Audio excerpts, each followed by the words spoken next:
Hello students. Electrostatics के जो last 6 lectures हुए हैं उसमें हम लोग इलेक्ट्रिक फील्ड तक के बारे में पढ़ चुके हैं। इलेक्ट्रिक फील्ड निकालना डिफरेंट चार्ज डिस्ट्रीब्यूशन की वजह से पढ़ चुके हैं और काफ़ी सारी चीज़ें और भी कर चुके हैं।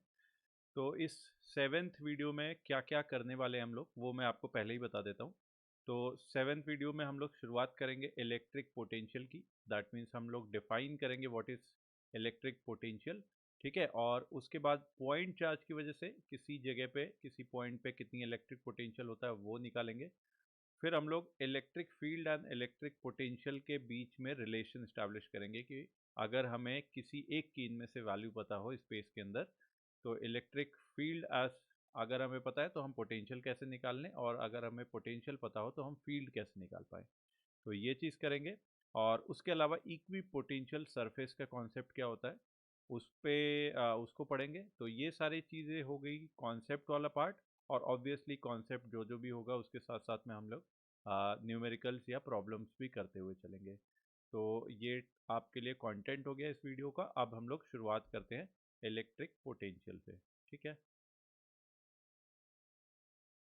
तो इलेक्ट्रिक पोटेंशियल क्या होता है, डेफिनेशन वाले पार्ट में हम लोग हेल्प ले सकते हैं। Basically similar kind of concept है। जहाँ पे भी कोई भी कंजर्वेटिव फील्ड की बात आएगी पोटेंशियल हम लोग एक ही तरह से डिफाइन करते हैं ना। उसका एक ही मतलब होता है, चाहे वो ग्रेविटेशनल फील्ड के लिए पोटेंशियल डिफाइन करना हो या इलेक्ट्रोस्टैटिक फील्ड के लिए या हमें पोटेंशियल डिफाइन करना हो। हर एक तरह की कंजर्वेटिव फोर्स फील्ड के लिए हम लोग पोटेंशियल एक तरह से डिफाइन करते हैं।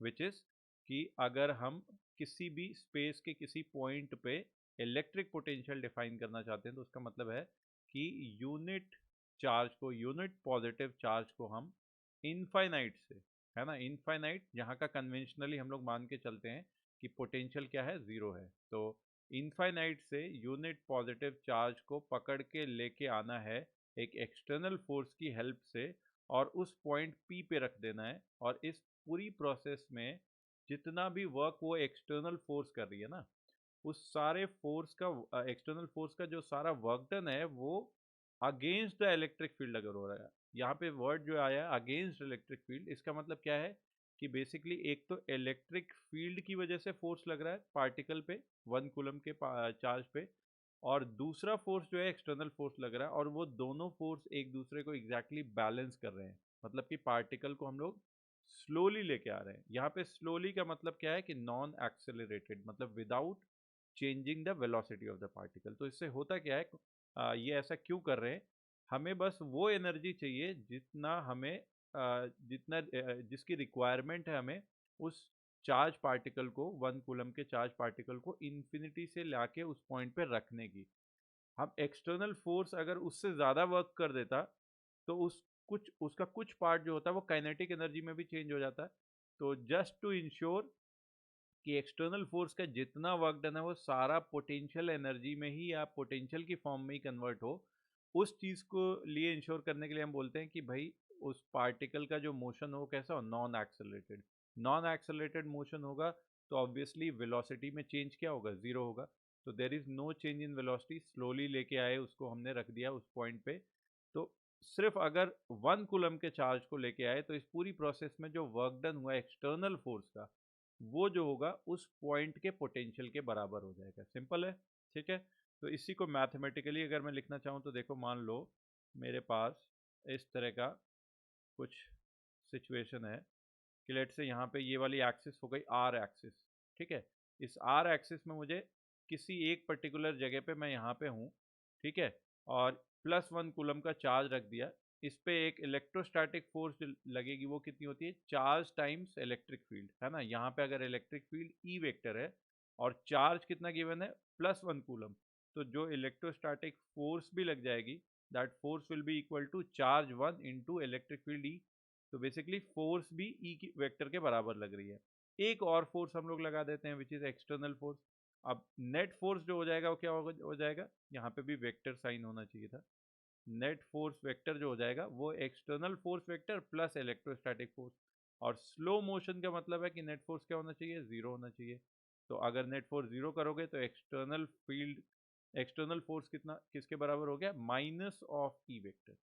ठीक है, मतलब कि जितना भी इलेक्ट्रोस्टैटिक फोर्स लग रहा है उसके just equal and opposite force लगा दे। अब इस पार्टिकल को किसी जगह पे मान लो स्मॉल डिस्प्लेसमेंट दिया गया dr, तो इस स्मॉल डिस्प्लेसमेंट में जो स्मॉल वर्क डन हुआ ना एक्सटर्नल फोर्स का, वो small work done D W E X जो मैंने लिखा हुआ है, that should be equal to force vector dot displacement vector. अब एफ वेक्टर की जगह पे अब हम लोग यहाँ पे एफ एक्सटर्नल वेक्टर की जगह रिप्लेस कर सकते हैं माइनस ऑफ ई वेक्टर।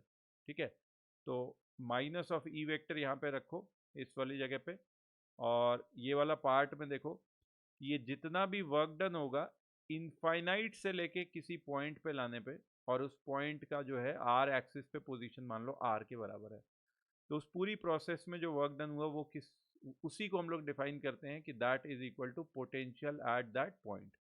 तो वो क्या हो जाएगा यहाँ पे देखो, एफ एक्सटर्नल वेक्टर को हम लोग रिप्लेस कर रहे हैं माइनस ऑफ ई वेक्टर से, तो ये आ गया integration of minus of E vector dot D R vector from infinity to R. और कन्वेंशन जो इलेक्ट्रोस्टैटिक पोटेंशियल के लिए होता है कि at infinity potential is zero, है ना। मतलब इसमें कन्वेंशन का एक लॉजिक ये है कि जहाँ इन्फिनिटी पे बेसिकली किसी भी तरह की फील्ड नहीं होगी, है ना। अगर हम लोग इन यहाँ पे मान लो किसी स्पेस में किसी जगह पे मान रहे हैं कि कुछ चार्जेस फैले हुए हैं, तो उसका असर इनफाइनाइट तक तो नहीं हो सकता, इन्फिनिटी पे उसकी फील्ड क्या होगी इन सारे चार्जेस के डिस्ट्रीब्यूशन की, जीरो होगी। तो जहाँ पे कोई इंटरेक्शन नहीं है, लॉजिकल सी बात है कि हमने मान लिया कि इलेक्ट्रोस्टैटिक पोटेंशियल वहीं पे है, बट ऐसा ज़रूरी नहीं है। अगर आप कन्वेंशन चेंज कर दोगे, किसी और जगह पे ज़ीरो मान लोगे, तो उससे एक्चुअली में किसी भी तरह की कॉन्सेप्चुअल दिक्कत नहीं होगी। This is just a matter of convention. Convention हमने ले लिया कि at infinity potential is zero, और उसके हिसाब से पोटेंशियल डिफाइन हो गया कि इन्फिनिटी से +1 कूलम के चार्ज को ले आके किसी पॉइंट पी पे रखने में जितना वर्क डन होगा एक्सटर्नल फील्ड का, अज्यूमिंग कि वो जो एक्सटर्नल फोर्स है जस्ट इतना ही फोर्स लगा रही है कि वो पार्टिकल कैसा है, नॉन एक्सेलरेटेड है ना। और अगेंस्ट इलेक्ट्रिक फील्ड, मतलब कोई तीसरा फोर्स अगर mg का लग रहा है, तो फिर हम लोग उसको इलेक्ट्रोस्टैटिक पोटेंशियल में नहीं लेंगे, सिर्फ इलेक्ट्रोस्टैटिक फोर्स के इक्वल एंड ऑपोजिट फोर्स होना चाहिए एक्सटर्नल फोर्स। तो उस वाले एक्सटर्नल फोर्स का जो वर्क डन हो जाएगा वो उस पॉइंट P के पोटेंशियल के बराबर हो जाएगा। क्लियर है बात? ठीक है, चलिए।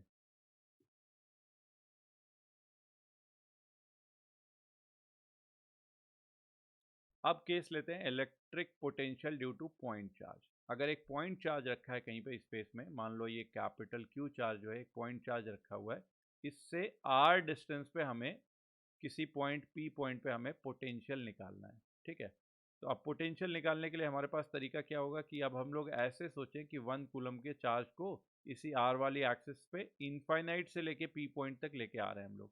ठीक है, तो कहीं बीच वाली पोजीशन में मान लो इनफाइनाइट से यहाँ पे पी पे पहुंचने के कहीं बीच में इंटरमीडिएट पोजीशन पे लेट से है इस पॉइंट चार्ज से एक्स डिस्टेंस पे। ठीक है, तो एक्स वेक्टर पे बेसिकली मान लिया मैंने, एक्स वेक्टर पे है, यहाँ पे इस पे जो फोर्स लग रहा है, चूंकि +1 कूलम का चार्ज है, तो इस पे जो फोर्स लग रहा है F vector that is equal to Q1 into electric field, Q E vector के बराबर का फोर्स लग रहा होगा। और पॉइंट चार्ज की वजह से जो इलेक्ट्रिक फील्ड होती है वो हमें पता है, रिजल्ट पता है KQ/R²। यहाँ पे R कितना हो जाएगा, बेसिकली एक्स वेक्टर है तो x² इंटू एक्स कैप, ये आ गया इलेक्ट्रिक फील्ड। ठीक है, अब हमें डेफिनेशन तो पता ही है कि पोटेंशियल जब भी हम लोग निकालते हैं तो क्या कर देते हैं, ई डॉट डी ए का डी आर का इंटीग्रेशन, यहाँ पे डी आर की जगह बेसिकली क्या हो जाएगा, डी एक्स, है ना। स्मॉल डिस्प्लेसमेंट हमने पार्टिकल को इस जगह पहुंचने के बाद स्मॉल डिस्प्लेसमेंट डी एक्स का दिया। इस प्रोसेस में जो चेंज इन पोटेंशियल हुआ dv, उसको हम लोग लिख सकते हैं minus of E vector dot D x vector. और चूंकि सब सेम डायरेक्शन में एक ही एक्सिस के अलॉन्ग हो रहा है, तो ये डॉट प्रोडक्ट को हम लोग डायरेक्टली मल्टीप्लाई कर सकते हैं, बिकॉज ई वेक्टर के अंदर में देखो क्या आ रहा है, एक्स कैप आ रहा है। तो एक्स कैप का अगर dx वेक्टर के साथ डॉट लेंगे तो x की डायरेक्शन में ही दोनों हो गए ना, x cap is a unit vector along x direction. ठीक है, और dx vector is also an very small infinitesimally small vector along positive x direction. तो इनका डॉट प्रोडक्ट क्या हो जाएगा, simply a dot b vector equal to A B cos theta. तो a है x कैप का magnitude which is unit vector का magnitude 1 into D X into cos of zero which is also 1, तो ये basically dx बन जाएगा। तो यहाँ से वैल्यू उठा के के क्यू बाई एक्स स्क्वायर में देखो तो के क्यू इज कॉन्स्टेंट बाहर चला गया, 1/x² इंटू डी एक्स आ गया। अब इसमें इंटीग्रेशन की लिमिट लगा दो, x की वैल्यू कहाँ से कहाँ तक लेके आए हैं, जब पार्टिकल को चार्ज पार्टिकल 1 कूलम के चार्ज पार्टिकल को शुरुआत करी हमने लेके आने की, तो इस वाली एक्सिस पे आर वाली एक्सिस पे हम इसको इनफाइनाइट से लेके आ रहे हैं। तो इनिशियल पोजीशन पे x की जगह यहाँ पे कितना लग जाएगा इनफाइनाइट, और फाइनल पोजीशन पे x की वैल्यू हम यहाँ पे r डिस्टेंस पे लेके आए p पॉइंट पे, तो x की जगह फाइनल में कितना लगा देंगे r। 1/x² का इंटीग्रेशन हो जाएगा -1/x, एक माइनस यहाँ पे भी था तो वो कैंसिल हो जाएगा, तो 1/x का integration upper limit minus lower limit करोगे तो we will get the result of potential at distance r from a point charge q as v equal to capital KQ by r, या इसी को बोलो 1/4 pi epsilon not capital Q by r। ठीक है, तो बस फील्ड का जो रिजल्ट था उसमें बस एक पावर का ही फर्क आ गया, उधर KQ by r² होता था फील्ड में, और इधर में पोटेंशियल में कितना आ गया KQ by r के बराबर आ गया। ठीक है, अच्छा एक चीज़ मैंने पोटेंशियल की डेफिनेशन के वक्त नहीं बताई कि इसकी जो SI यूनिट होती है उसको कई बार हम लोग चाहें तो यहाँ से पता ही लग रहा है कि इलेक्ट्रिक फील्ड पोटेंशियल क्या होगा, इलेक्ट्रिक फील्ड इनटू डिस्टेंस वाली यूनिट में भी ऐसे भी लिख सकते हैं। ठीक है, या इसी को सिंपली पोटेंशियल की SI यूनिट जो होती है, SI यूनिट, उसको हम बोलते हैं वोल्ट। ठीक है, तो इलेक्ट्रिक फील्ड को अगर उस तरह से लिखना चाहें वोल्ट के टर्म में तो हम वोल्ट पर मीटर भी लिख सकते हैं इलेक्ट्रिक फील्ड को, और पोटेंशियल की यूनिट को हम लोग क्या लिखते हैं, वोल्ट लिखते हैं। ठीक है, अब पॉइंट चार्ज वाला रिजल्ट आ गया तो एक छोटा सा क्वेश्चन पॉइंट चार्ज के ऊपर कर लेते हैं। ये क्वेश्चन देखो,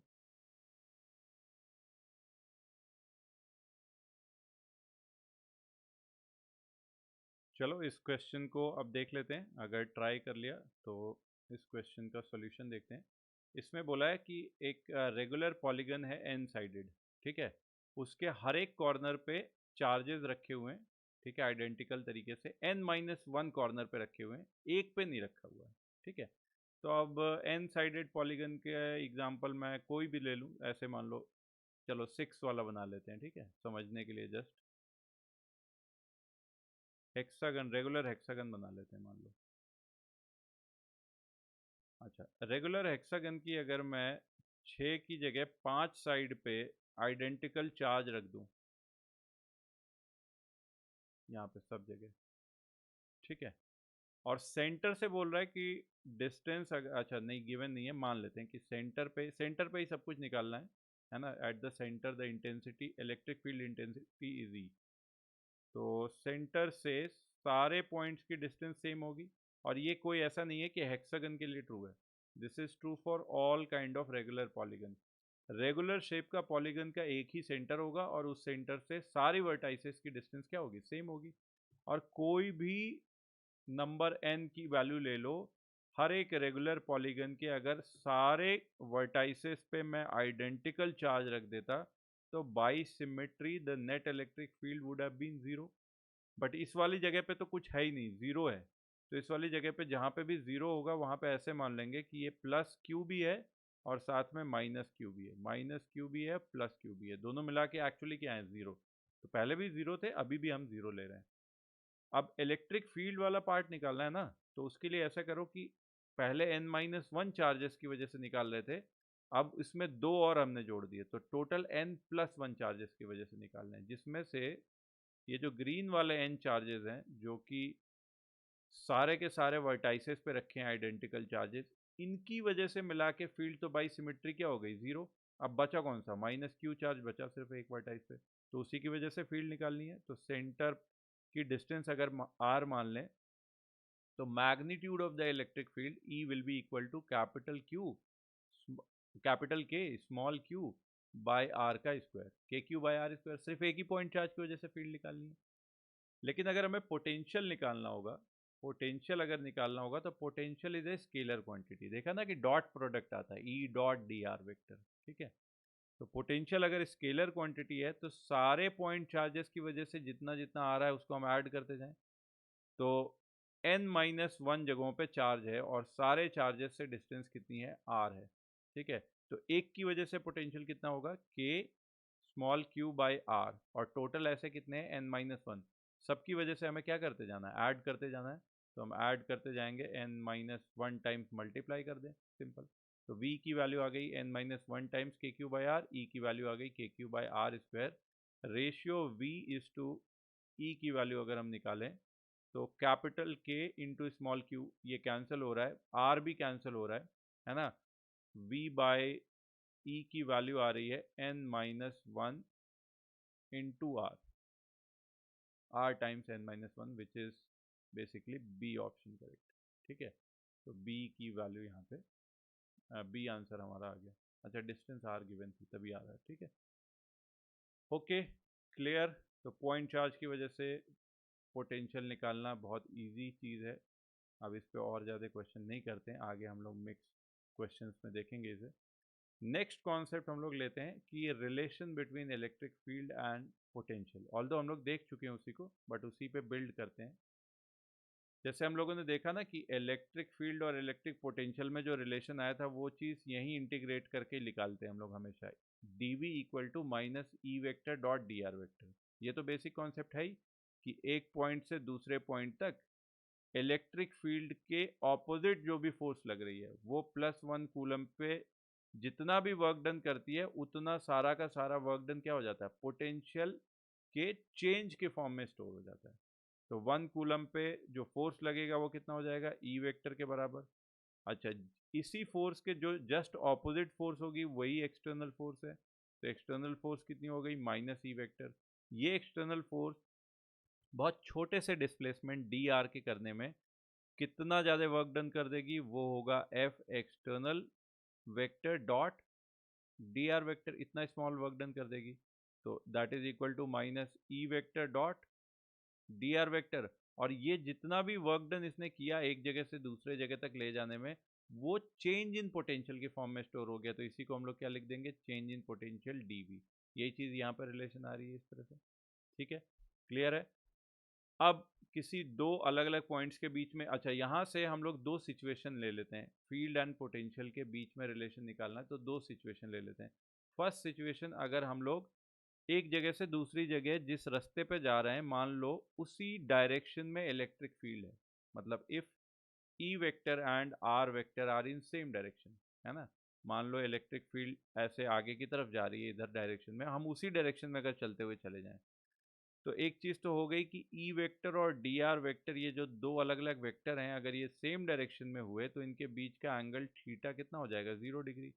तो ये डॉट प्रोडक्ट को हम लोग सिंप्लीफाई करके लिख सकते हैं, A dot B vector equal to A B cos theta से। तो अब मल्टीप्लाई कर दो सीधा, E into D R, A B हो गया, इंटू कॉस जीरो की वैल्यू 1। तो अब हम लोग यहाँ पे सिंपल तरीके से इस केस में लिख सकते हैं D V equal to minus E into D R. यहाँ से रिलेशन निकालना चाहो तो ई की वैल्यू लिख सकते हैं minus D V by D R. ठीक है, अब देखो कि ये जो दो रिलेशन आ गए, इनको अलग अलग भी समझ सकते हैं कि इससे एक से दूसरा कैसे निकालेंगे। लेट से अगर हमें ई गिवन है ना, लेट से हमें ई की वैल्यू गिवन है, मान लो E equal to some constant के इंटू आर स्क्वायर, ऐसा गिवन है, और हमें बताना है कि भाई पोटेंशियल डिफरेंस बताओ। तो वो चीज़ के लिए हम लोग क्या करेंगे, ये फर्स्ट वाली इक्वेशन यूज़ कर लेंगे। उसके लिए हम ये चीज़ रिलेशन यूज़ करेंगे, D V equal to minus E E into D R, E की जगह आ गया कितना, K R square into D R. अब कहाँ से कहाँ तक इंटीग्रेशन करना है, आर की वैल्यू अगर पूछा 1 से लेके 3 तक के बीच का पोटेंशियल डिफरेंस बताओ, तो 1 पे पोटेंशियल मान लो V1 है, 3 पे पोटेंशियल मान लो V3 है, तो आ जाएगा V3 minus V1 equal to minus के, है ना, आर स्क्वायर का इंटीग्रेशन आर क्यूब बाय 3, और उसमें लिमिट लगा दो, के आर क्यूब बाय 3, और उसमें लिमिट लगा दी यहाँ 1 से लेके 3 तक की, हो गया आंसर। तो अगर हमें ई पता है तो हम पोटेंशियल डिफरेंस निकाल सकते हैं। सिमिलरली अगर हमें पोटेंशियल का फंक्शन गिवन है as a function of R, let say हमें पोटेंशियल ऐसे गिवन होता, वी इक्वल टू मान लो some constant C into R square ऐसा दिया है, तो अब हम electric field as a function of R निकाल सकते हैं। क्या हो जाएगा, E equal to minus D V by D R which is equal to minus 2CR। Simple है ना। तो एक चीज़ जब भी पता होगी तो दूसरी हम निकाल लेंगे यूजिंग दिस रिलेशन और ये केस कब हम लोग यूज कर रहे हैं, when E vector and R vector are taken in the same direction. ठीक है, दूसरा एक जनरल केस ले लेते हैं। जनरल केस मतलब जब हम किसी भी एक डायरेक्शन में चलते हुए जा रहे हैं, कोई ज़रूरी नहीं है कि इलेक्ट्रिक फील्ड उसी डायरेक्शन में हो। ठीक है, तो सेकंड वाले केस में यहाँ पे देखो, अगर हम किसी एक पर्टिकुलर पोजीशन आर इनिशियल से लेके, है ना, आर की वैल्यू आर इनिशियल से, वेक्टर हो सकता है, ये आर इनिशियल वेक्टर हो सकता है, बेसिकली पोजीशन वेक्टर की बात कर रहे हैं हम लोग, ये एक्स वाई। ठीक है, ये वाला पार्ट तो सॉरी सेम डायरेक्शन वाला ही लिया हुआ है, ये वाला पार्ट सॉरी सेम डायरेक्शन वाला ही लिया हुआ है ना। यहाँ पे वही चीज़ बताया कि इंटीग्रेशन करके हम दूसरी साइड से पोटेंशियल डिफरेंस निकाल सकते हैं, V final minus V initial equal to E multiplied by D R into की लिमिट लगा दी आर की, आर इनिशियल से आर फाइनल। ठीक है, ये तो सेम डायरेक्शन वाला लिया है। तो नेक्स्ट पॉइंट पे हम लोग चलते हैं, जनरल केस का ये वाला आया।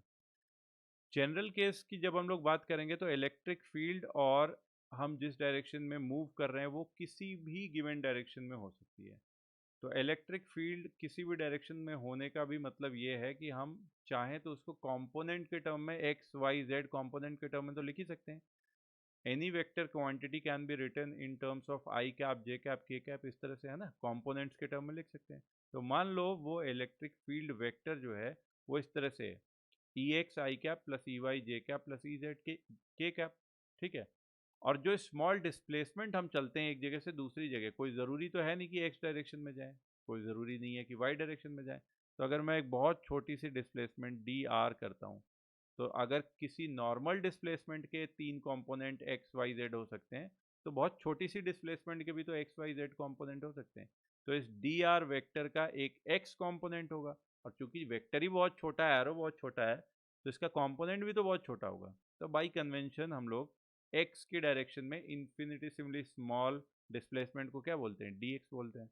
तो D x is the x component of D R vector. तो ये लिख सकते हैं डी आर वेक्टर को ऐसे ना, डी एक्स आई कैप प्लस डी वाई जे कैप प्लस डी जेड के कैप, इस तरह से लिख सकते हैं। और अब वही चीज़ रिलेशन यहाँ पे लिख लो, D V equal to minus E vector dot D R vector. ठीक है, किसी एक जगह से दूसरी जगह जाने के लिए, है ना, एक जगह मान लिया हमने ये कोऑर्डिनेट सिस्टम लिया, इसमें किसी एक पर्टिकुलर इनिशियल पोजीशन पे है, और उसका जो है पोजीशन वेक्टर, मतलब कि ओरिजिन से उस पॉइंट को ज्वाइन करने वाला वेक्टर, वो मान लो आर इनिशियल वेक्टर है। और इस वेक्टर का जो एरो का हेड है वो जिस जगह पे रखा है उसके कोऑर्डिनेट्स गिवन है, X initial Y initial Z initial. यहाँ से लेके अगर हम किसी दूसरी जगह पे पहुँचते हैं जिसके एक्स कोऑर्डिनेट अब बदल गए, उनको फाइनल वाली टर्म्स को X final Y final and Z final कर दिया हमने, और फाइनल पोजीशन वेक्टर को आर एफ वेक्टर बोला। यहाँ से लेके यहाँ तक आए, फर्क नहीं पड़ता किस रास्ते से आए, ऐसे घूम के आए, सीधा सीधा आए, या आगे जाके पीछे आए, फर्क नहीं पड़ता। ये सबको पता ही है कि हम किसी कंजर्वेटिव फोर्स फील्ड में होते हैं, तो एक जगह से दूसरी जगह पे कितने भी रास्ते बदल के जाएं, सिर्फ इस चीज़ का फ़र्क पड़ता है वर्क डन निकालने में, कि हमारे initial and final points should be same. तो किसी भी रास्ते से होके आ रहे हैं, इस जगह पे मान लो इनिशियल वाली जगह पे पोटेंशियल, इनिशियल वाली जगह पे पोटेंशियल वी इनिशियल है, फाइनल वाली जगह पे पोटेंशियल लेट से वी फाइनल है। तो ये वी इनिशियल और वी फाइनल के बीच का डिफरेंस अगर हमें निकालना, तो फिर से रिलेशन वही लगाएंगे, D V equal to minus E vector dot D R. अब ई वेक्टर यहाँ पे सब्सटीट्यूट करो, डी आर वेक्टर यहाँ से, डॉट प्रोडक्ट में क्या होता है, आई कैप वाले आपस में मल्टीप्लाई हो जाते हैं, तो ई एक्स डी एक्स के साथ मल्टीप्लाई हो जाएगा, ई वाई डी वाई के साथ मल्टीप्लाई हो जाएगा, एंड सो ऑन। तो मल्टीप्लाई करके ये आया E X D X E Y D Y और ई जेड डी जेड। अब इसको इंटीग्रेट कर दो दोनों साइड पे, तो कहाँ से कहाँ तक लिमिट लगाओगे, स्टार्टिंग वाले पॉइंट से आखिरी वाले पॉइंट तक। तो यहाँ पे करस्पॉन्डिंग जो भी चीज़ डी में है, डी के साथ यहाँ पे लेफ्ट हैंड साइड पे देखो वी है, तो स्टार्टिंग वाले पॉइंट पे इनिशियल पोटेंशियल कितना है, वी इनिशियल यहाँ पे लिखा हुआ हम लोगों ने, फाइनल पॉइंट पे वी फाइनल यहाँ पे लिख दिया, तो ये लिमिट लिख दी। स्टार्टिंग पॉइंट पे यहाँ पे देखो डी एक्स है, तो लिमिट भी डी में जो भी चीज़ आ रही होती है वही आता है ना। डी के साथ अगर यहाँ पे एक्स है, तो यहाँ पे लिमिट भी किस चीज़ की आएगी, एक्स की आएगी।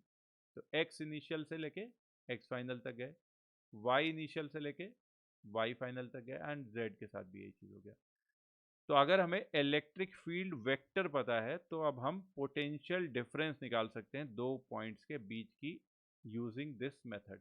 इसका उल्टा भी होना चाहिए कि अगर पोटेंशियल हमें गिवन हो तो हम इलेक्ट्रिक फील्ड निकाल पाए। ये वाला पार्ट जो है ये ध्यान से देखोगे तो बिल्कुल वर्क पावर एनर्जी में ऐसा कंजर्वेटिव फोर्स के लिए बिल्कुल इसी तरह से किया होगा हम लोगों ने। Conservative force F conservative equal to याद करो minus D U by D R करते थे। और अगर हमें u जो है as a function of X Y Z सब एक साथ ही होता था तो फिर हम लोग फोर्स के कंपोनेंट निकालते थे। कुछ इस तरह से याद करो कि इलेक्ट्रिक फील्ड अगर हमें पोटेंशियल एज का फंक्शन गिवन है इस तरह से। थोड़ा सा मैं स्पेस क्रिएट करता हूँ, यहाँ पे ब्लॉक कर रहा हूँ।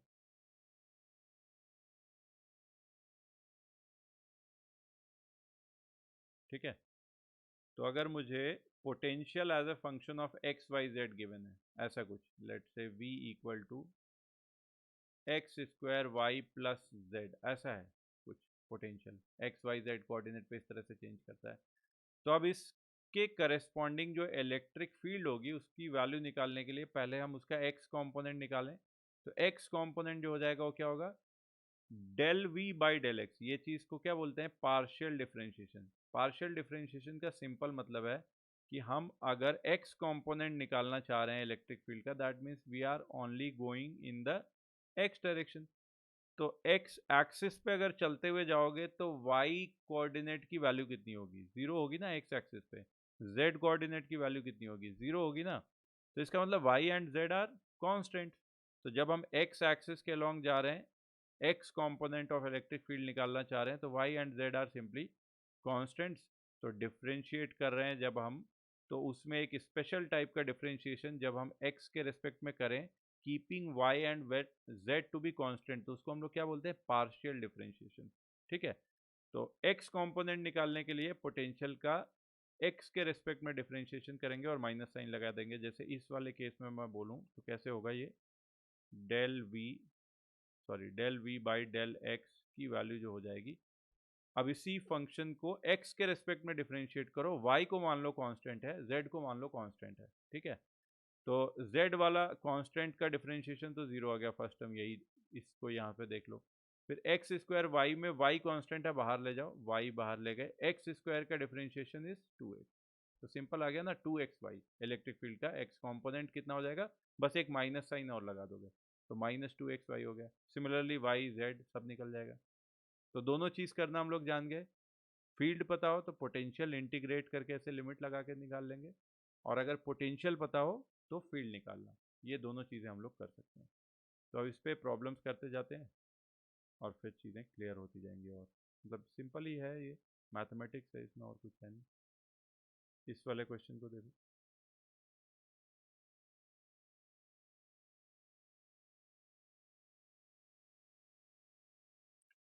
तो इस प्रॉब्लम को करते हैं। काफ़ी सिंपल प्रॉब्लम था, हो गया होगा सिंपल। वही चीज़ है, डिफ्रेंशिएट करना है, इलेक्ट्रिक फील्ड का वैल्यू निकालना। तो देखो पोटेंशियल एक्स वाई सबके फंक्शन की फॉर्म में गिवन है, तो इलेक्ट्रिक फील्ड के कंपोनेंट निकालते जाओ। तो E X will be equal to minus of del V by del X. ठीक है, और x के रेस्पेक्ट में डिफ्रेंशिएशन करो, माइनस साइन लगाते जाओ। तो फर्स्ट टर्म जो है एक्स स्क्वायर का डिफ्रेंशिएशन -2x, सेकेंड टर्म का क्या हो जाएगा, x का ही कर रहे हैं, y इज कांस्टेंट तो y हो जाएगा। तो -5 2x प्लस y। ठीक है, ई वाई की वैल्यू इसी तरह से निकाल लो। E Y will be equal to minus of del V by del Y, which is equal to कितना आ जाएगा, वाई के रेस्पेक्ट में करोगे तो पहला वाला टर्म एक्स स्क्वायर का डिफ्रेंशिएशन तो जीरो हो जाएगा, बिकॉज एक्स इज कांस्टेंट जब हम लोग वाई के रेस्पेक्ट में पार्शियल डिफ्रेंशिएशन कर रहे हैं। ठीक है, तो सेकेंड वाला बचेगा, तो -5 इंटू वाई का डिफ्रेंशिएशन कर रहे हैं तो बस एक्स बच जाएगा, -5x। और z वाला पार्ट यहाँ पे है ही नहीं, तो ई जेड की वैल्यू ऑटोमेटिकली कितनी आ गई, जीरो आ गई। तो इलेक्ट्रिक फील्ड वेक्टर अगर मैं लिखूंगा ई वेक्टर, तो ई एक्स इंटू आई कैप, और किस पोजीशन पे वो भी बता रखा है। तो यहाँ पे x की वैल्यू हमें सब जगह 1 पुट कर लेनी चाहिए, y की वैल्यू -2। तो फर्स्ट वाले में देखो ई एक्स में x की वैल्यू 1 पुट करोगे तो +2 ये हो जाएगा 2, और y की वैल्यू -2 पुट करोगे तो ये बेसिकली +2 -2 मिला के क्या आ जाएगा, जीरो। तो ई एक्स की वैल्यू भी अपने आप ही कितनी आ जा रही है, जीरो आ जा रही है। ई जेड की वैल्यू ऑलरेडी जीरो थी, ई वाई बचा -5x में x इक्वल टू 1 के लिए कितना आ गया -5, तो E vector equal to basically आ जाएगा -5 j कैप, वाई डायरेक्शन में है तो सिर्फ j कैप से मल्टीप्लाई करना होगा, तो E vector equal to -5 j cap. Clear है? चलो नेक्स्ट क्वेश्चन छोटा सा वो भी करो।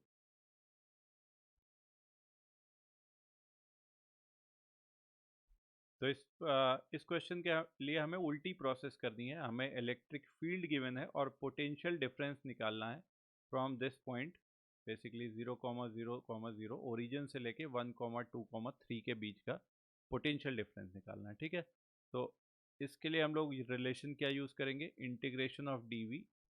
ओरिजिन पे पोटेंशियल मान लो वी ओ है और 1,2,3 वाले पॉइंट के बीच पे पोटेंशियल मान लो वी डैश है। ठीक है, या वी है simply, V and V O या वी नॉट। ठीक है, equal to minus E X into D X, तो ई एक्स यहाँ पे कितना आएगा, आई कैप के साथ जो भी चीज़ है विच इज़ 2x, तो minus of 2x D x, इसका इंटीग्रेशन और लिमिट कहाँ से कहाँ तक लगानी है हमें, जो x की वैल्यूज है इनिशियल से लेके फाइनल तक, विच मीन्स 0 से लेके 1 तक, तो 0 से लेके 1 तक ये हो गया। Second E Y D Y which is 3y² minus E Y D Y 3y², और 0 से लेके 2 तक minus E Z D Z. अच्छा, ई जेड की वैल्यू -4 है, तो माइनस माइनस क्या हो जाएगा, प्लस हो जाएगा, तो +4 इंटू डी जेड, लिमिट कहाँ से कहाँ तक, 0 से लेके 3 तक। अब इवेलुएट कर लेते हैं इस इंटीग्रेशन को, x का इंटीग्रेशन x²/2, 2 से 2 कैंसिल, तो बेसिकली x² लिमिट लगा देना है 0 से लेके 1 तक, माइनस में 3, y² का इंटीग्रेशन क्या हो जाएगा, y³/3, तो 3 गायब होगा, तो बचेगा कितना, y³ कहाँ से कहाँ तक, 0 से लेके 2 तक, प्लस 4 इंटू 4 तो कांस्टेंट है, बाहर ले आओ, अब यहाँ पे बेसिकली 1 का इंटीग्रेशन कर रहे हो तो हो जाएगा z, तो z कहाँ से कहाँ तक, 0 से लेके 3 तक।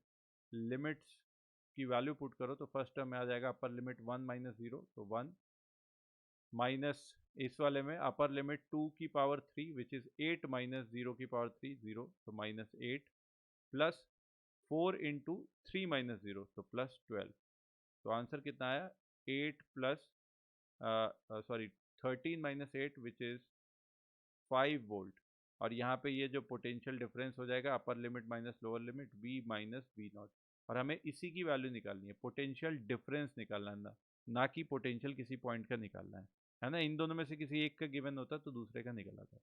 तो इस तरह से पोटेंशियल डिफरेंस हमारे पास आ गया 5 वोल्ट का। क्लियर है? एक क्वेश्चन और करो इस पर, इस प्रॉब्लम को देखो, इसको करो।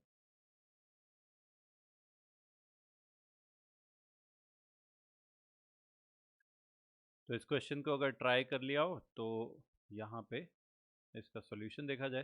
ठीक है, ये बीच में थोड़ा सा एक स्पेस पे सुधार ही देते हैं, वेक्टर के बाद ये आर तुरंत ही आ गया, चलो ठीक है ऐसा बना देते हैं, नहीं बन रहा, हाँ गुड।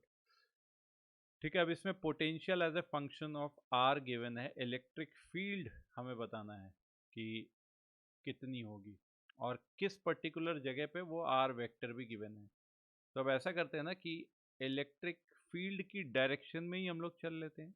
तो हमें पता है कि जब हम इलेक्ट्रिक फील्ड की डायरेक्शन में चलते हैं, मतलब हमारा आर वेक्टर अगर इलेक्ट्रिक फील्ड की डायरेक्शन में अगर होता है, तो उस केस के लिए हम लोग लिख लेते हैं कि E इक्वल टू, ई की वैल्यू जो होती है वो क्या होती है, minus of D V by D R के लिए, है ना। ये फॉर्मूला तभी यूज़ करते हैं ना जब इलेक्ट्रिक फील्ड वेक्टर और आर वेक्टर सेम डायरेक्शन में, मतलब we are essentially going in the direction, हमारा आर उसी डायरेक्शन में है जिस डायरेक्शन में ई वेक्टर है। ठीक है, ये ग्रांटेड है तभी हम लोग ये चीज़ यूज़ कर रहे हैं। ठीक है, तो यहाँ से v की वैल्यू गिवन है k/r है, तो e की वैल्यू जो आ जाएगी minus of d/dr, basically r के रेस्पेक्ट में डिफ्रेंशिएशन करना है किसका, कैपिटल k/r का।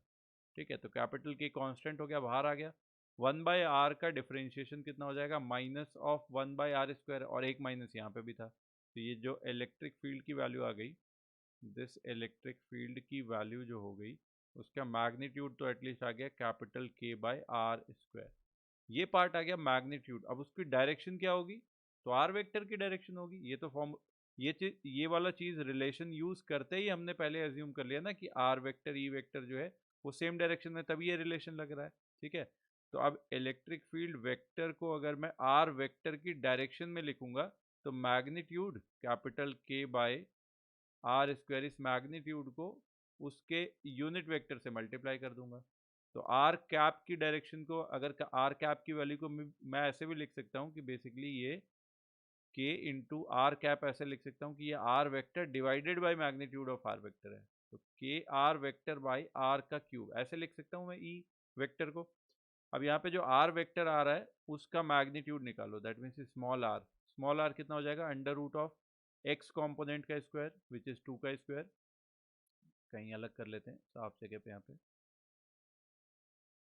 Magnitude of R vector small R equal to under root of x component which is 2 का square plus y component which is 3 का square plus z component which is 6 का square. तो that is equal to under root के अंदर में कितना आ गया, 2 का स्क्वायर 4 प्लस 9 13 प्लस 36 बेसिकली 49, और रूट ऑफ 49 इज 7।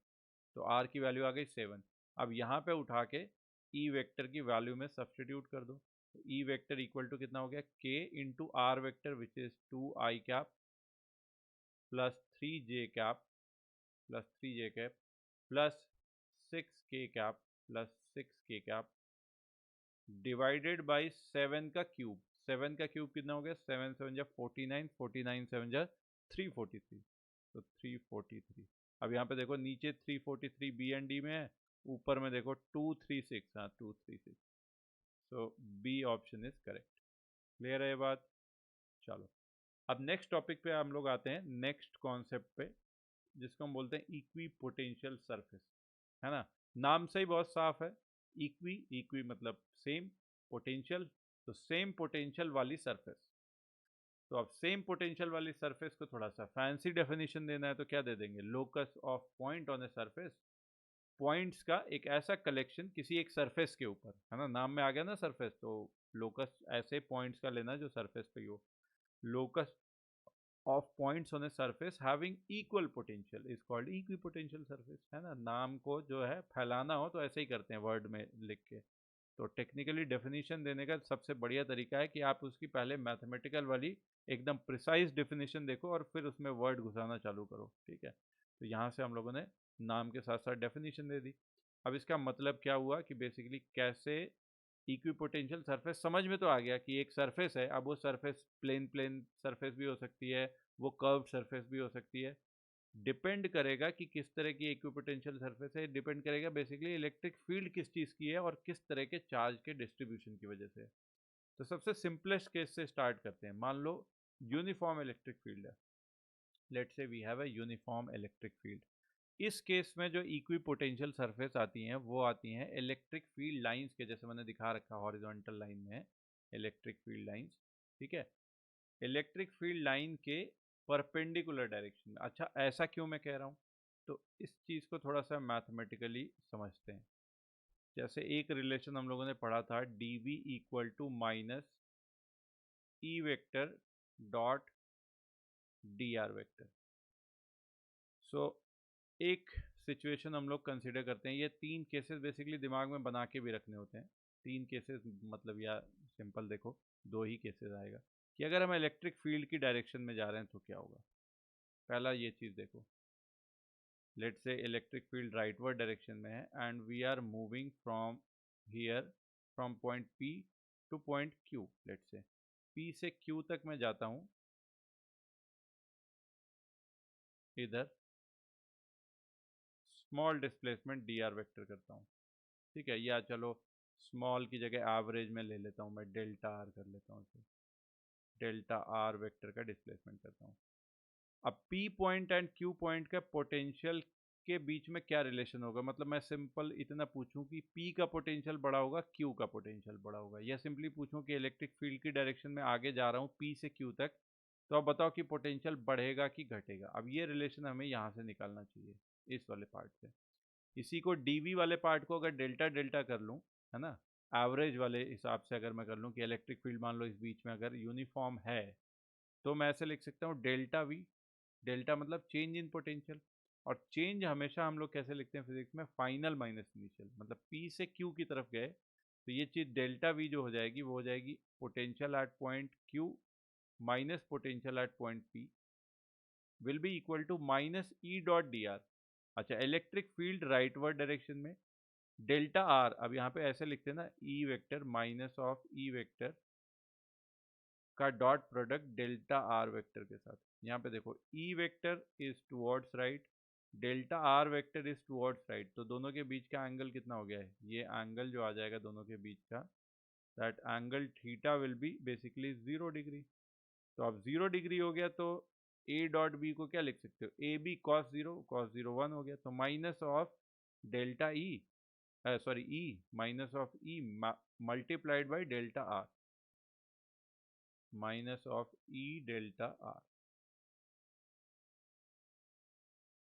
ठीक है, इस तरह से लिख सकते हैं हम लोग। क्लियर है बात? अच्छा, ई डेल्टा आर में देखो ई भी पॉजिटिव डेल्टा आर भी पॉजिटिव, क्योंकि ये तो दोनों मैग्नीट्यूड लिए ना, तो ये दोनों पॉजिटिव और एक माइनस साइन लगाने के बाद हमारे पास क्या आ रहा है, टोटल में क्या आ रहा है, नेगेटिव। तो ये पूरी की पूरी क्वांटिटी जो है नेगेटिव है, that means we can write V Q minus V P is basically less than 0, that means vp will be greater than vq, vp will be greater than vq, या simply इसी को ऐसे लिखो कि vq will be less than vp, मतलब कि p से q की तरफ हम गए तो हमारा पोटेंशियल जो है कम हो रहा है, मतलब कि अगर हम इलेक्ट्रिक फील्ड की डायरेक्शन में जाते हैं तो लॉजिक हमको जो याद रखना है हमेशा के लिए वो, कि इलेक्ट्रिक फील्ड की डायरेक्शन में जाओगे तो पोटेंशियल विल डिक्रीज। इसको याद रखने के लिए एक और तरीका सोचो, ठीक है, ग्रेविटेशन वाले लॉजिक से समझो, बहुत आसान है।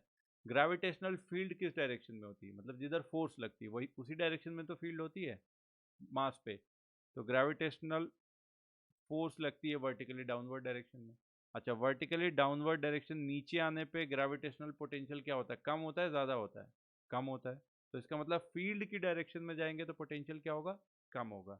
इसका उल्टा भी ट्रू होगा, तो फील्ड की डायरेक्शन में पोटेंशियल कम होता है, नंबर 1 लर्निंग हमारी। नंबर 2, फील्ड की डायरेक्शन के ऑपोजिट जाने पे पोटेंशियल बढ़ता है, और इनसे भी इंपॉर्टेंट रिजल्ट कि अगर मैं कहीं इलेक्ट्रिक फील्ड की डायरेक्शन के लेट से परपेंडिकुलर चल पड़ा, ऐसे चल पड़ा कि मेरा डिस्प्लेसमेंट जो है इलेक्ट्रिक फील्ड से 90 डिग्री पे है, डेल्टा आर वेक्टर मेरा, ठीक है, ये E vector and delta R vector के बीच में 90 डिग्री है, delta R vector is perpendicular to E vector. इसका क्या मतलब होगा, इसका मतलब ये होगा कि ये जो डेल्टा वी आएगा, change in potential, delta V will be equal to E vector dot D delta R vector. अब इसमें दोनों परपेंडिकुलर हो गए तो दो वेक्टर्स जो एक दूसरे से 90 डिग्री एंगल पे हैं उनका डॉट प्रोडक्ट क्या आएगा, A B cos 90, cos 90 is 0, तो ये आएगा 0। अब यहाँ से हम मुद्दे की बात पे पहुँचना चालू कर रहे हैं कि अगर हम इलेक्ट्रिक फील्ड के परपेंडिकुलर चलते जा रहे हैं तो कोई पोटेंशियल में चेंज नहीं होता। तो अगर कोई पोटेंशियल में चेंज नहीं होता तो उसको ऐसे भी बोल सकते हो ना कि पोटेंशियल सेम रहेगा, ठीक है। तो अब हम सरफेस इस तरह से ढूंढा करेंगे, अगर किसी भी तरह के चार्ज डिस्ट्रीब्यूशन के लिए हमें इलेक्ट्रिक फील्ड लाइंस पता है कि कैसी बनती हैं, तो हम उस लाइन के परपेंडिकुलर चलते हुए चले जाएंगे। जैसे यहाँ पे दिख रहा है कि इलेक्ट्रिक फील्ड लाइन ऐसे जा रही है यूनिफॉर्म तरीके से आगे, इस तरह से, ठीक है, लाइन ऐसे है। अब ये जो लाइन जा रही है इसको, लाइन को मैं परपेंडिकुलर ऐसे काटूं और एक प्लेन बना दूं, ऐसे पूरा प्लेन, ठीक है। तो इस पूरे प्लेन पे मैं कहीं भी चलते चले जाऊंगा, मैं इलेक्ट्रिक फील्ड वेक्टर के ऑलवेज परपेंडिकुलर हूँगा। लेट से हमारे पास एक्स वाई प्लेन में चल रहा हूँ मैं, और फील्ड जो इलेक्ट्रिक फील्ड है वो जेड डायरेक्शन में है। तो एक्स वाई प्लेन में मैं कहीं पे भी चले जाऊंगा, मैं ऑलवेज जेड डायरेक्शन के कैसा ही हूँ, परपेंडिकुलर ही तो घूम रहा हूँ, ठीक है। तो इसका मतलब पोटेंशियल कहीं चेंज ही नहीं हो रहा है। तो इसका मतलब यह है कि उस वाले पूरे प्लेन को हम क्या बोल सकते हैं, इक्वी पोटेंशियल प्लेन। तो यहाँ पे वही चीज़ हो रही है, इक्वी पोटेंशियल सरफेस जो बन रही है एक दूसरे के पैरेलल, एक दूसरे के पैरेलल जो है सरफेसेज हैं, ठीक है, एक दूसरे के पैरेलल प्लेन सरफेसेज हैं। और इन सारी प्लेन सरफेसेस पे कोई भी पॉइंट पकड़ लो, यहाँ पे पकड़ लो, यहाँ पे पकड़ लो, यहाँ पे, यहाँ पे, यहाँ पे, सब जगह पोटेंशियल इज सेम। बट ऐसा नहीं है कि इसके पीछे वाली इक्वी पोटेंशियल सरफेस पे भी जो पोटेंशियल आएगा वो सेम आएगा, मतलब कि एक इक्विपोटेंशियल सरफेस के सारे पॉइंट्स का पोटेंशियल सेम है, बट जो दूसरी वाली इक्विपोटेंशियल सरफेस है उसके उसके जो सारे पॉइंट्स का पोटेंशियल होगा वो सारे पॉइंट्स के बीच में सेम होगा, बट इन दोनों प्लेन्स का सेम नहीं होगा। दैट मीन्स जैसे ये आगे वाला प्लेन मैंने बनाया हुआ है यहाँ पे, इस वाले प्लेन के सारे पॉइंट्स का पोटेंशियल V2 है, तो इसके जस्ट पीछे वाला जो एक पैरेलल प्लेन बन रहा है इस तरह से, उसके सारे पॉइंट्स का पोटेंशियल V1 है। तो अब इसमें मैं ये भी कह सकता हूँ V1 में V2 में कौन सा बड़ा होगा। फील्ड की डायरेक्शन में जाने पे क्या होता है, पोटेंशियल कम होता है, तो फील्ड की डायरेक्शन में जाने पे आगे जो हमें मिल रहा है प्लेन वो कौन सा मिल रहा है, V2 पोटेंशियल वाला। तो यहाँ पे इसीलिए लिख दिया V2 is less than V1। तो ये बात एकदम क्लियर है। कॉन्सेप्ट की बात फिर से हमें एक बार देख लेते हैं, रिवाइज कर लेते हैं। क्या मैंने बताया, फील्ड की डायरेक्शन में जाओगे तो पोटेंशियल विल डिक्रीज, है ना। इलेक्ट्रिक फील्ड की डायरेक्शन में गए तो इधर की तरफ जाने पे पोटेंशियल विल डिक्रीज। इसका उल्टा ट्रू, कि फील्ड के ऑपोजिट जाओगे तो पोटेंशियल विल इंक्रीज। और तीसरा सबसे इंपॉर्टेंट, कि इलेक्ट्रिक फील्ड के परपेंडिकुलर चलते रहो, है ना। इलेक्ट्रिक फील्ड लाइन्स ऐसी जा रही हैं, मान लो इस तरह से जा रही हैं ऐसे, तो इस इलेक्ट्रिक फील्ड लाइंस के परपेंडिकुलर ऐसे तुम बनाते चले जाओ, कोई सरफेस बनाते चले जाओ, तो ये जो सरफेस होगी ये कैसी सरफेस होगी, इक्विपोटेंशियल सरफेस। तो यही तरीका होगा एक टेंटेटिव तरीके से हमें इक्विपोटेंशियल सरफेसेस खुद से बनाने का, सोचने का। सेकेंड केस चलो हम लोग ले लेते हैं अब पॉइंट चार्ज का, ठीक है। तो एक पॉइंट चार्ज ले लिया, यहाँ पे क्यू चार्ज रखा हुआ है, उसकी वजह से इक्विपोटेंशियल सरफेस। तो हमें पता है कि इलेक्ट्रिक फील्ड लाइन कैसी होती है पॉइंट चार्ज की वजह से, ऐसे रेडियली आउटवर्ड डायरेक्शन में होती है। अब इसके परपेंडिकुलर चलोगे तो तुम्हें क्या मिलेगा, एक सरफेस ऐसा मिल जाएगा जो कि स्फीयर का सरफेस होगा। और दूसरा चीज हम लोग रिजल्ट से भी सोच सकते हैं, है ना। पॉइंट चार्ज से r डिस्टेंस पे पोटेंशियल कितना आया था, KQ/r। तो इक्वी पोटेंशियल होने के लिए देखो ऊपर वाला पार्ट तो है ही कांस्टेंट, चार्ज तो बदल ही नहीं रहा। तो अगर r सेम है, मतलब distance from the point charge is same, तो उस सारी जगह पे पोटेंशियल भी सेम। तो अगर किसी पॉइंट से मैं बोलूं कि एक किसी पॉइंट से दूसरे पॉइंट की डिस्टेंस जो है, किसी पॉइंट P से दूसरे पॉइंट Q की डिस्टेंस जो है वो सेम है, R के बराबर है, और P point is a fixed point, तो what will be the locus of Q point. अच्छा ये देखो, अगर डेफिनेशन ये वाली याद है सर्कल की, मैथ्स में पढ़ा होगा, सर्कल की डेफिनेशन क्या होती है कि एक ऐसे पॉइंट का ऐसे locus of a circle is what, कि एक ऐसा पॉइंट जिसका distance from a fix point is constant, तो उस पॉइंट का जो लोकस होता है वो क्या हो जाता है, सर्कल हो जाता है। बट उसमें एक कंडीशन होती है, इसीलिए हम लोग साइंस में जितनी डेफिनेशन लिखते हैं कोशिश करनी चाहिए कि जितनी प्रिसाइज हो पाए। क्योंकि अगर सर्कल की ये वाली डेफिनेशन पढ़ी है तो इसमें देखो एक गलती है। गलती ये क्या हो रही है कि एक्चुअल में जो तुम बोल रहे हो कि अगर किसी पॉइंट की किसी दूसरे पॉइंट से डिस्टेंस सेम है और दूसरा पॉइंट फिक्स है, तो पहले वाले का जो लोकस बनेगा वो सर्कल बनेगा। तो सर्कल तब बनेगा जब हम सारे पॉइंट्स एक प्लेन में ले रहे हो, है ना। अगर प्लेन में नहीं लेंगे तो वो लोकस कैसा आएगा, एक स्फीयर आएगा। स्फीयर के सेंटर से स्फीयर के सरफेस का हर एक पॉइंट की डिस्टेंस क्या होगी, r के बराबर। तो हमारा जो इक्विपोटेंशियल सरफेस हो गया वो कैसा हो गया, स्फेरिकल हो गया। और कैसे इक्विपोटेंशियल सरफेस बनेंगे, कॉन्सेंट्रिक स्फीयर्स, एक अंदर में मान लो r रेडियस का है, दूसरा r plus delta r radius का होगा। मतलब ऐसे infinite many different different radius के इक्विपोटेंशियल सरफेस होंगे। और जैसे जैसे हम लोग बाहर की तरफ आ रहे हैं फील्ड की डायरेक्शन में, पोटेंशियल इज डिक्रीजिंग। दिख ही रहा है KQ/R में, R बढ़ेगा तो पोटेंशियल V की वैल्यू क्या होगी, डिक्रीज करेगी। ठीक है, ये दो केस ले लिए। एक केस चलो और ले लेते हैं इक्विपोटेंशियल सरफेस बनाने के लिए हम लोग। नेक्स्ट केस ले लेते हैं चलो इनफाइनाइट लाइन चार्ज का। मान लो एक इनफाइनाइट लाइन चार्ज है, यहाँ इनफाइनाइट से लेकर इधर इनफाइनाइट तक है। तो इसके लिए हम लोगों ने इलेक्ट्रिक फील्ड लाइन भी बनाई थी ऐसी, है ना। एक ही प्लेन में रेडियली आउटवर्ड ऐसी फील्ड जाती है। तो इस केस में खुद ही सोच के देखो, फील्ड लाइन ऐसे एक ही प्लेन में, ऐसे इसको मैं घुमा रहा हूँ ना, इसी प्लेन में ऐसे ऐसे ऐसे करके फील्ड लाइन्स ऐसे जा रही है इधर सब। तो इनके फील्ड के परपेंडिकुलर ऐसे चलते हुए चले जाओगे, ऐसे गोल गोल घूमते हुए चले जाओगे, तो एक जो सिलेंडर का कर्व्ड सरफेस आएगा ना, उस सिलेंडर के कर्व्ड सरफेस पे हर एक पॉइंट पे पोटेंशियल क्या आएगा, सेम। तो इस तरह से इस वाले केस में infinitely long straight line charge की वजह से इक्विपोटेंशियल सरफेस कैसी आएंगी, को axial coaxial curved surfaces of a cylinder, है ना, कर्व्ड वाले पार्ट का पोटेंशियल क्या होगा, सेम होगा। और ऑब्वियसली चूंकि फील्ड बाहर की तरफ जा रही है तो बाहर वाले सरफेसेस का पोटेंशियल V2 जो होगा वो कम होगा। क्लियर है ये बात सबको? कॉन्सेप्चुअल लेवल पे समझ में आ गया कि भाई इक्वी पोटेंशियल सरफेस कैसे बनाते हैं, ठीक है, और क्या क्या प्रॉपर्टीज होती हैं। ठीक है, अच्छी बात। अब इस पे थोड़े से प्रॉब्लम भी कर लेते हैं।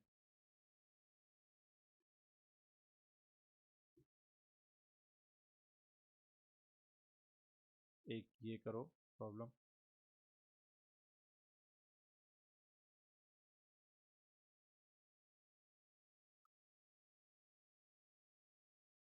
तो इस प्रॉब्लम को भी कर लिया हो तो एक बार देखते हैं, ट्राई कर लिया हो तो इसको सॉल्यूशन देखा जाए। इसमें एक तो बहुत ज़्यादा गलती लोग क्या करते हैं कि गलती से सही आंसर आ रहा होता, सी आंसर तो सब लोग बता देंगे, बट गलती यहाँ पे ये कर रहे होते हैं कि इसको इक्वी पोटेंशियल सरफेस की जगह इलेक्ट्रिक फील्ड लाइन के जैसा ही मानना चालू कर देते हैं। कि इलेक्ट्रिक फील्ड लाइन में कॉन्सेप्ट होता था ना, जहाँ पे फील्ड लाइंस की डेंसिटी ज़्यादा है वहाँ पे इलेक्ट्रिक फील्ड का मैग्नीट्यूड ज़्यादा है। तो यहाँ पे भी लिखा हुआ पूछा है कि इलेक्ट्रिक फील्ड कहाँ पे ज़्यादा होगा, तो सीधा आंसर आ जाता है कि अरे लाइन जहाँ पास पास में है। तो ये चीज़ मैं क्लैरिफाई कर दूँ पहले ही कि these are not electric field lines but equipotential lines, है ना, ये लाइंस ऐसी हैं जहाँ पे पोटेंशियल सेम है। ठीक है, अब इसको सॉल्व कैसे करेंगे, बाय द वे मैंने बता ही दिया कि आंसर इज सेम, वो सी ही आता है अभी भी, बट वो आंसर निकालने का तरीका कम्प्लीटली डिफरेंट होगा, है ना। मान लो कि जैसे इक्विपोटेंशियल लाइन ये वाली जा रही है और इक्विपोटेंशियल सरफेस हो या इक्विपोटेंशियल लाइन, फील्ड जो होगी वो ऑलवेज कैसी होगी, electric field will be perpendicular to that.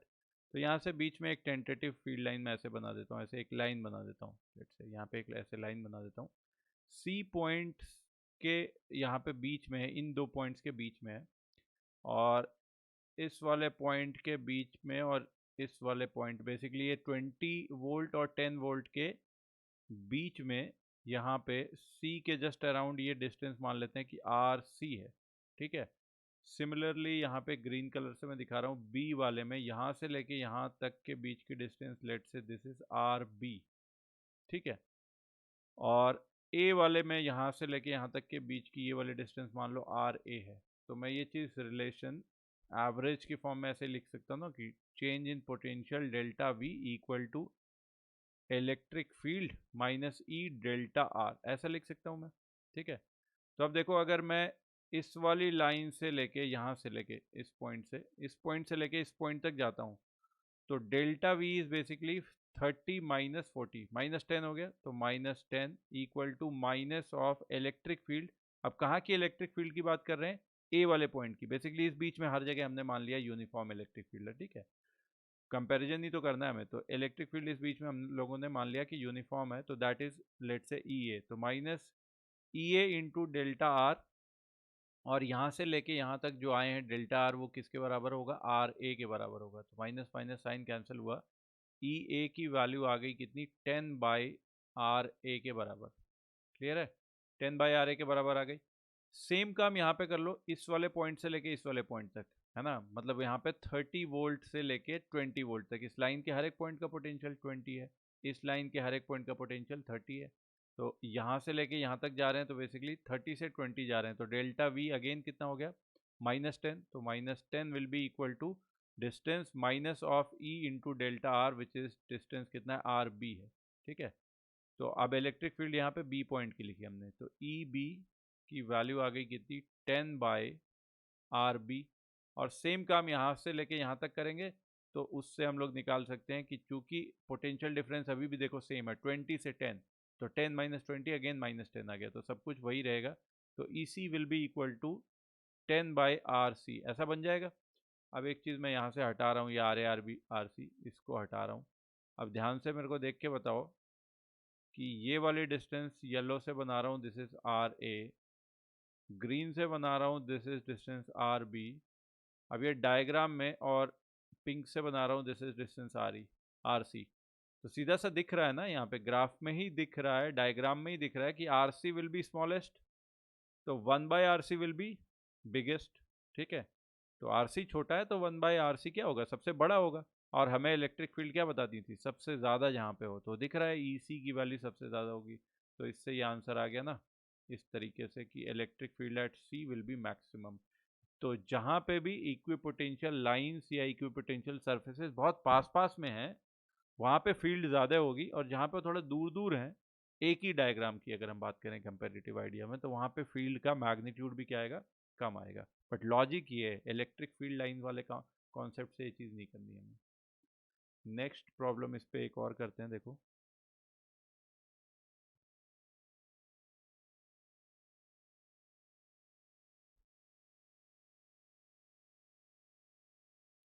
चलो इस क्वेश्चन को ट्राई कर लिया है तो देखो।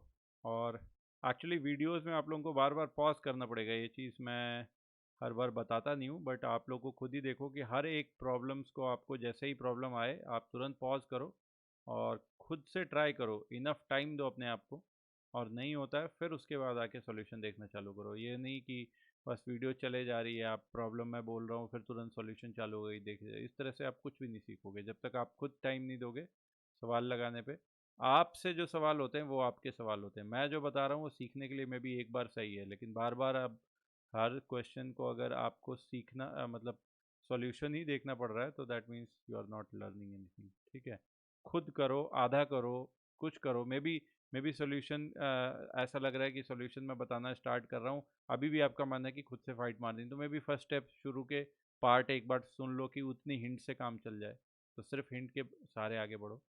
जैसे इस केस में मैं इलेक्ट्रिक फील्ड की सिर्फ डायरेक्शन की बात करूं, तो एक चीज़ तो सीधा दिख रहा है ना, यहाँ पे 2, यहाँ पे 3, यहाँ पे 4, यहाँ पे 5, और ये सरफेसेज हैं। ठीक है, ऐसी स्लैंट सरफेसेज हैं, प्लेनर सरफेसेज स्लैंट में। ठीक है, तो इनके बीच की डिस्टेंस भी दिख रहा है कि सेम होगी, तो सेम डिस्टेंस है, और पोटेंशियल का डिफरेंस भी देखो सेम आ रहा है, तो सेम डिस्टेंस पे same potential difference, that means electric field भी क्या होगी, सेम होगी। यूनिफॉर्म इलेक्ट्रिक फील्ड का केस दिख रहा है, और केस हम लोगों ने बनाया ही था कि यूनिफॉर्म इलेक्ट्रिक फील्ड के लिए जो होती हैं वो इक्विपोटेंशियल सरफेस कैसी होती हैं, पैरेलल प्लेन्स होते हैं, पैरेलल प्लेन्स होते हैं, जो कि जिससे हमें पता लग जाता है कि इलेक्ट्रिक फील्ड लाइंस हमारी क्या होंगी, यूनिफॉर्म होंगी। ठीक है, तो यूनिफॉर्म इलेक्ट्रिक फील्ड है, इतना तो हमें समझ में आ गया इक्विपोटेंशियल सरफेसेस को देख के ही, कि इक्वल डिस्टेंस के बीच में इक्वल पोटेंशियल डिफरेंस है, जिससे हमारा ये वाला पार्ट भी आ जाएगा कि डेल्टा वी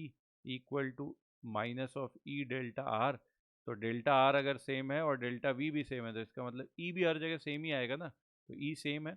और चूंकि वो परपेंडिकुलर बहुत सारे पैरेलल प्लेन्स हैं, तो इसका मतलब उन्हीं पैरेलल प्लेन्स के परपेंडिकुलर डायरेक्शन में होगा भी। ठीक है, तो इलेक्ट्रिक फील्ड लाइन की डायरेक्शन हम लोग इक्विपोटेंशियल सरफेस अगर गिवन हो तो क्या करा करेंगे कि इक्विपोटेंशियल सरफेस का एक परपेंडिकुलर लाइन बना दो। बताया था कि इलेक्ट्रिक फील्ड जो होगी उसके परपेंडिकुलर जाने पे इक्विपोटेंशियल सरफेस मिलता है, तो इक्विपोटेंशियल सरफेस के परपेंडिकुलर अगर तुम लाइन बना रहे हो तो वो इलेक्ट्रिक फील्ड की लाइन होगी। तो अगर मैं 2 वाले इस वाले पॉइंट से अगर होके एक लाइन बनाऊं, लेट से इस तरह की लाइन बना रहा हूँ, तो मैं कह सकता हूँ इसी लाइन के अलोंग हो गए इलेक्ट्रिक फील्ड लाइन। अब इसमें कौन सी डायरेक्शन होगी, ऊपर होगी या नीचे होगी, ये सोच के बताओ। तो बड़ी ऑब्वियस सी चीज़ है, इसमें बताया था मैंने, दो थंब रूल बताए थे इक्विपोटेंशियल सरफेस वाले डिस्कशन में, कि एक तो इलेक्ट्रिक फील्ड की डायरेक्शन में जाने पे पोटेंशियल कम होता है, ठीक है, और दूसरा परपेंडिकुलर जाने पे पोटेंशियल सेम रहता है। तो परपेंडिकुलर वाला तो यूज़ कर लिया इलेक्ट्रिक फील्ड लाइन की डायरेक्शन बनाने में। अब एरो किधर लगाना, ऊपर या नीचे, वो देखने के लिए हम लोग देख लेते हैं कि पोटेंशियल जिधर कम हो रहा है उधर ही फील्ड होनी चाहिए। तो देखो 40 फिर 30 फिर 20, बेसिकली नीचे वाले प्लेन्स की पोटेंशियल कम है, तो इसका मतलब equi potential sorry electric field line की जो डायरेक्शन होगी वो ऐसे नीचे की तरफ होगी, इस डायरेक्शन में होगी। तो अगर मैं कहना चाहूँ इलेक्ट्रिक फील्ड का डायरेक्शन या ई कैप वो इस डायरेक्शन में होगा, तो ई कैप सीधे निकालना, तो देखो यहाँ पे this angle is 37, so this angle is 53 degree, और इसके अगर कंपोनेंट में ई कैप बेसिकली यूनिट वेक्टर है 1 मैग्नीट्यूड का, तो इसके कंपोनेंट ले लूँ, तो कॉस 53 वाला आ रहा है माइनस एक्स की डायरेक्शन में, और साइन 53 वाला आ रहा है माइनस वाई की डायरेक्शन में। तो मैं सिंपल अगर सिर्फ ई कैप लिखूँ, अगर ई वेक्टर नहीं, डायरेक्शन ऑफ यूनिट वेक्टर अगर लिखूँ मैं ई कैप, तो that will be equal to minus of 1 cos 53, क्योंकि ये प्लस एक्स की डायरेक्शन में कंपोनेंट नहीं आ रहा, माइनस की डायरेक्शन में आ रहा है, इसलिए माइनस साइन। तो माइनस कॉस 53 कितना होता है 3/5 नहीं हाँ 3 सॉरी 4/5 तो माइनस 4/5 आई कैप और साइन 53 हो जाएगा 3/5 तो माइनस 3/5 जे कैप। ये आ गया इलेक्ट्रिक फील्ड वेक्टर की डायरेक्शन या unit vector along electric field. दूसरा चीज़ अब मैग्नीट्यूड निकाल लेते हैं, तो इसी डायरेक्शन में चलते जाओ ना, यहाँ से चालू करो। ये देखो ये पॉइंट मैं चूज़ कर रहा हूँ अब पिंक से, इस पॉइंट से चालू करो, इनिशियल पॉइंट मैंने लिख दिया आई, और यहाँ पे आ जाओ इस वाले पॉइंट पे विच इज़ 2,0 वाले पॉइंट पे। इस बीच में यहाँ से यहाँ तक टोटल डिस्टेंस कितना ट्रैवल कर रहे हो वो चीज़ देखोगे तो ये वाले छोटे से राइट एंगल ट्रायंगल में दिख जाएगा। This angle will be equal to how much, ये वाले का एंगल 37 है तो इसी के पैरेलल ये भी जा रही है तो ये भी 37 होगा, 37 डिग्री। और इस वाले राइट एंगल ट्राइंगल में देखो जो ये हाइपोटेनस है, दिस हाइपोटेनस की लेंथ कितनी है 3 - 2 मतलब 1 लेंथ है, 1 मीटर है। तो ये जो हाइट हो जाएगी this height will be equal to 1 into sine 37। Sine 37 कितना होता है 3/5, ठीक है। ठीक है, साइन 37 इज 3/5 यस। यहाँ पे हम लोगों ने कहीं गलती तो नहीं करी है ई वेक्टर लेने में, सॉरी ई कैप लेने में, पता नहीं मेरे को ऐसा लग रहा है कहाँ गलती कर दी। ई कैप की डायरेक्शन में 1 cos 53, cos 53 छोटा वाला आएगा, ओहो ये देखो यूनिट वेक्टर वाले पार्ट में गलती करी, मेरे को लग ही रहा था। -3/5 बड़े एंगल का कॉस छोटा आएगा तो 3/5, और यहाँ पे साइन वाले में साइन 53 4/5, ये मुझे इसी तरह से याद दिखा भी कि आप यहाँ पे हम लोग साइन 37 3/5 ले रहे हैं और यहाँ पे 53 3/5 लिया था तो गलती हो रही थी, ठीक है। एनीवेज ये डिस्टेंस 3/5 आ गई। तो अगर मैं ऊपर 20 वाले से चल के 10 वाले पे आऊँ तो इधर से इधर आने में पोटेंशियल का डिफरेंस डेल्टा वी जो मैंने किया वो कितना किया, final potential which is 10 minus initial potential which is 20। तो डेल्टा वी इक्वल टू क्या लिख सकता हूँ minus of E delta R. तो ई की वैल्यू मैग्नीट्यूड ई लिख लिया into delta are. Delta R वाला पार्ट देखो यहाँ से यहाँ तक की डिस्टेंस कितना आए हम लोग 3/5 के बराबर आए। तो -10 will be equal to -3/5 E, that means E की वैल्यू आ गई कितनी 50/3। और अब अगर ई वेक्टर मुझे लिखना हो, अगर मुझे ई वेक्टर लिखना होगा तो मैं क्या करूँगा मैग्नीट्यूड को मल्टीप्लाई कर दूंगा इस डायरेक्शन ई कैप के साथ। तो यहाँ पे देखो नीचे में डिनोमिनेटर में 5 हर जगह आ रहा है, इसके 50 से डिवाइड कर लो तो 50/5 10/3, 10/3 माइनस कॉमन ले लो तो -10/3, 3 i cap -10/3, 3 i cap +4 j cap. ये आ गई इलेक्ट्रिक फील्ड वेक्टर की वैल्यू, ठीक है। सो इस वीडियो का एक लास्ट प्रॉब्लम बचा है उसको भी करते हैं और फिर वाइंड अप करते हैं। ये क्वेश्चन बड़ा इंटरेस्टिंग क्वेश्चन है, इसको आप लोग टाइम भी खूब सारा दीजिएगा, मतलब 5 मिनट 10 मिनट 15 मिनट नहीं, मैं तो कहूँगा 1 दिन 2 दिन, ठीक है। नहीं होता है क्वेश्चन वीडियो को रोको, बाद में कभी भी आके देख सकते हो, ठीक है। इसको ट्राई करो अच्छा सा दिमाग लगा के, है कॉन्सेप्चुअल क्वेश्चन। तो चलो अगर इस प्रॉब्लम को अच्छे तरीके से आपने अटेम्प्ट कर लिया है तो इसको सॉल्व करते हैं। काफ़ी बढ़िया कॉन्सेप्चुअल प्रॉब्लम है ये जो कर्व दिखाया हुआ है ये बेसिकली एक इक्वी पोटेंशियल कर्व है। इस कर्व के ऊपर हर एक पॉइंट पे पोटेंशियल क्या है सेम है। तो अब कॉन्सेप्चुअल चीज़ यहाँ पे जो दे रखा है ना कि ये पॉइंट का इंटरसेक्शन है, ये वाली चीज़ का हमें कहीं यूज़ करना है कि इस इंटरसेक्शन पॉइंट से क्या निकलेगा। अच्छा, अगर कोई इक्वी पोटेंशियल सरफेस हो या इक्वी पोटेंशियल लाइन हो तो जैसा हम लोग पहले से भी डिस्कस करते आ रहे हैं तो इलेक्ट्रिक फील्ड ऑलवेज उसके कैसे होगी परपेंडिकुलर। तो जैसे इस वाले पॉइंट पे इलेक्ट्रिक फील्ड की डायरेक्शन ई वेक्टर कैसे होगा, इसके परपेंडिकुलर डायरेक्शन में होगा, ठीक है। अब यहाँ पे आ जाते हैं जहाँ पे ये इक्वी पोटेंशियल लाइन एक दूसरे को इंटरसेक्ट कर रही है। यहाँ पे बेसिकली दो लाइन जा रही हैं, एक लाइन ये वाली जा रही है, ये वाली जा रही है। तो पॉइंट ऑफ इंटरसेक्शन पे अगर इस वाली लाइन का परपेंडिकुलर मैं बनाता हूँ तो कुछ ऐसा एक ग्रीन बन जाएगा, ठीक है। और दूसरी लाइन ये येलो से, मैं येलो नहीं बल्कि चलो ये वाला कलर, इस वाले कलर को यूज़ करता हूँ। एक दूसरी लाइन ये वाली जा रही है, इस लाइन के परपेंडिकुलर में मैं एंगल बनाऊंगा, तो कुछ लेट से ऐसा बन जा रहा है। ग्रीन से बना देते हैं इसे, ग्रीन से नहीं, येलो से या वाइट से, चलो वाइट से बना देते हैं। कुछ इस डायरेक्शन में जा रहा है। तो पहले वाले केस में जो फर्स्ट लाइन को अगर हम लोग ये वाली लाइन को कंसिडर कर रहे हैं, तो इसके हिसाब से इलेक्ट्रिक फील्ड की डायरेक्शन ये होनी चाहिए, ई वेक्टर की डायरेक्शन। और अगर इस वाली लाइन को कंसिडर कर रहे हैं, तो इसके हिसाब से इलेक्ट्रिक फील्ड की डायरेक्शन ये वाली होनी चाहिए। अब किसी एक ही पॉइंट पे इलेक्ट्रिक फील्ड की डायरेक्शन दो अलग अलग तो हो नहीं सकती हैं।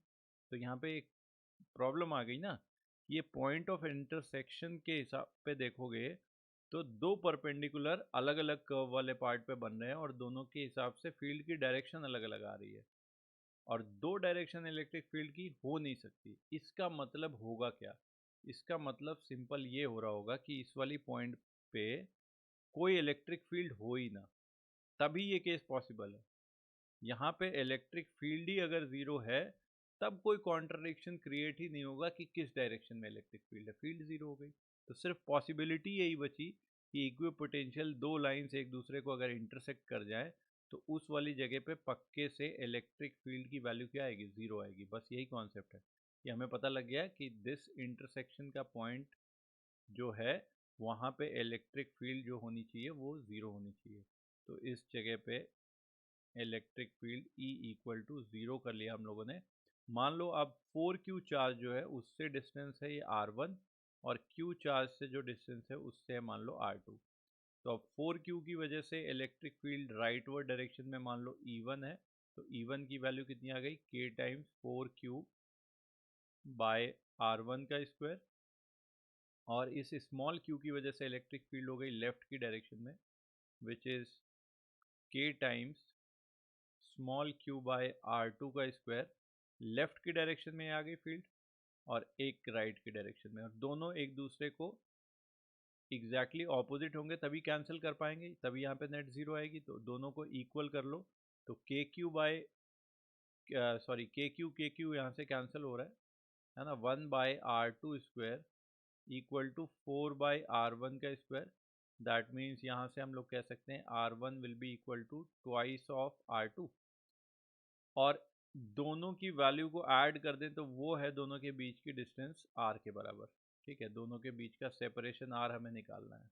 ठीक है, तो दोनों के बीच का separation R will be equal to basically R1 plus R2, R1 plus R2।